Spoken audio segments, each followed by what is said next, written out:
Do you know what? There are native speakers in the UK who look at a word and can't pronounce it. So don't worry if you can't, because there are words that we can't say either.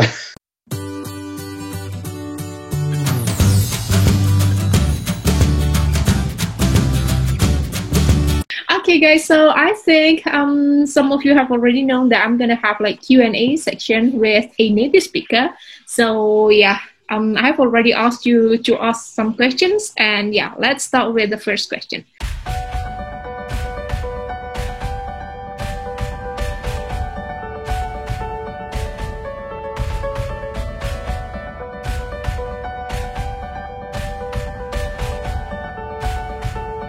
Next, this is quite difficult, I guess.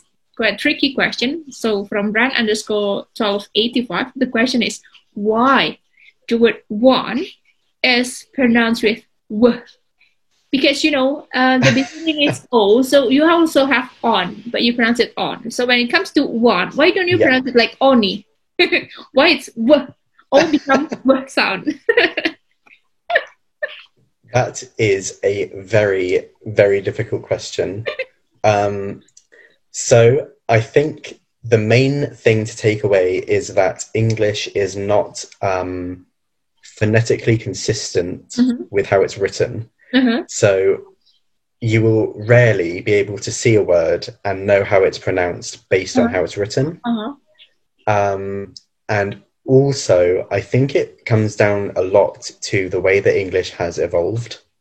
So English has a lot of external influences. It's a Germanic language, but it also has a lot of influence from French and other Romance languages.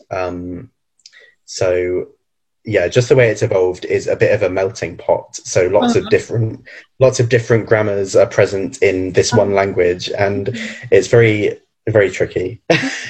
Z.AFYB asked you about the education system in the UK. Perhaps you can talk about the primary stuff, and you also have something before primary, right?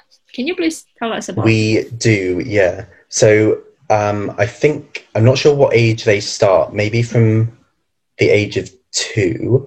It is nursery. So it's just where the kids go to have a good time, really, while the parents work. Then I think from the age of 4 or 5, I think it's 4, they have primary school up until the age of 10 or 11. And then they have secondary school from 11 to 16. And that's where you do your GCSEs, which are the big important exams. So that is the end of compulsory education.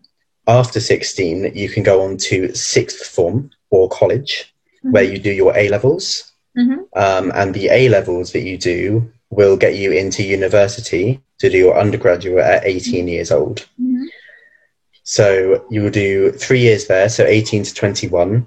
And then if you want to go further and do your master's and your PhD, that's when you would do that. And I think this is also quite unique, because that's also possible to go straight to PhD after undergraduate, right? So basically without taking master. Yeah, you can. So you can just go straight from your undergraduate to a PhD. But I would definitely recommend doing a master's, because I think it sets you up with a lot of really useful research skills before you undertake a PhD. So yeah, I think that's going to be challenging if, after taking undergraduate, directly go to PhD. Oh, it would be very difficult. I couldn't do it. Next question. This is quite funny, but I think I'm going to read it from Nasution Jamaluddin. The question is, how to be a native? Well, actually, he's also a native Indonesian. Perhaps how to speak like a native, perhaps. How to speak like, how to be a native, you'd have to be born here, but how to speak like a native. You could, again, it just comes down to constant practice and determination, motivation. But I also think that people are really, I think people say, I want to speak like a native speaker, when what they really mean is, I want to have a high level of fluency. Yeah. So the best way to achieve fluency is through just constant practice. The more you speak, the less you have to think before you speak. So you can be more spontaneous. You can be much more quick when you think and when you say things. So practice. I've said it so many times in this video, but practice is the number one. Yeah. But that's the key, right? I mean, like, it is. I'll also say, like, practice, just practice, okay? Yeah. That is the way to do it. Yeah, that's the only way, I guess. So, yeah, sometimes we know how to do it, but we never try to do it. Yeah. Yeah, practice is hard because you need so much motivation to do it, but that's the best way. That's the best way. Okay, so I think the next question is quite different from the previous one. This is from Wichaksono Wichak. The question is, how is the LGBTQ lives in the UK? So is there any discrimination there in the UK for LGBTQ people? So generally it's fantastic. I think, yeah, I would say sort of 90% of the time. I mean, I can speak from personal experience for this one. So 90% of the time, I don't experience any discrimination whatsoever. It's great. I think the problem comes with sometimes people can be a bit narrow-minded, mainly older people. But over here, it's we're very, very lucky in the UK that it's so progressive and so inclusive and fantastic. So yeah, here, great. Okay.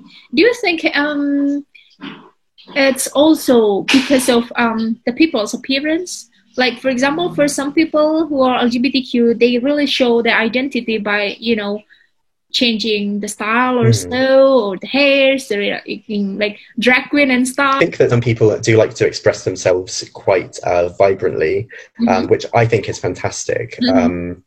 So some people think that they are taking being LGBTQ and making it part of their appearance. But I think what's actually happening is that they are just being themselves and presenting themselves in an authentic way through their appearance. When people look different, there's always a focus on them, and there's going to be much more pushback and much more discrimination against those people, unfortunately. But certainly within the LGBTQ community, we are very, very pro doing what you want and looking fabulous and wearing what you want, and you live your best life.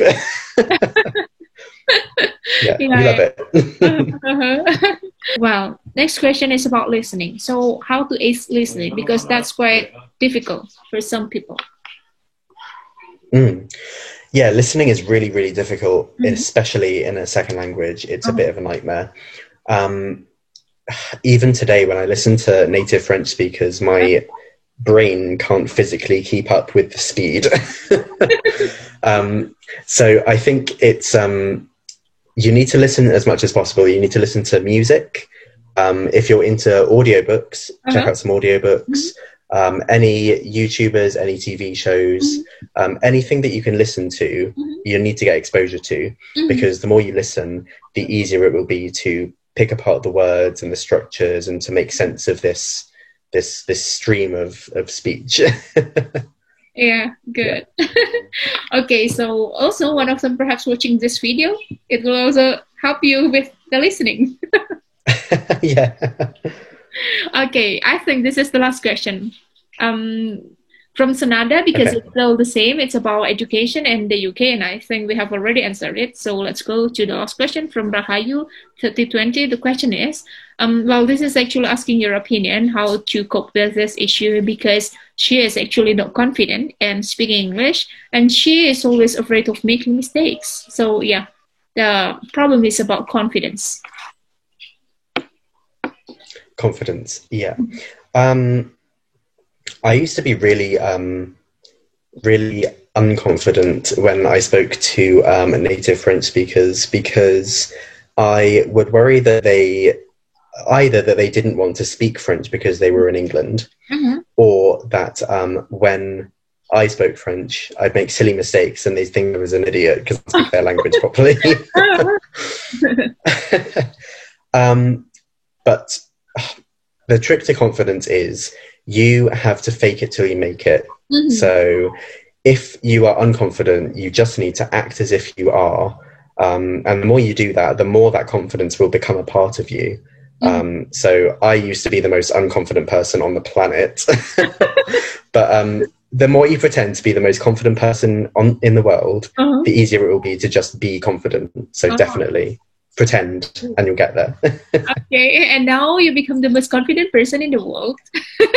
The most confident person. Nobody confident. Okay. Okay, so thank you very much, Dee. That's the last question, and I think that's very, very perfect. Thank you for having me. Yeah, and also I think that's very helpful for so many people, especially who learn English. I think it will motivate them to work harder and harder. Like the key is practice and also be persistent. It's about our determination. So I think, yeah, everything will be good. No worries. Don't think about what native speakers will think. Exactly. Yes. Yes. That's okay. Perfect. No one will bite you if you. So just make mistakes as many as possible, because as Jay said, that we can learn from our mistakes. Okay. So thank you very much, Jay. Don't forget to subscribe to Dee's channel and leave a comment and like the video. Oh, good.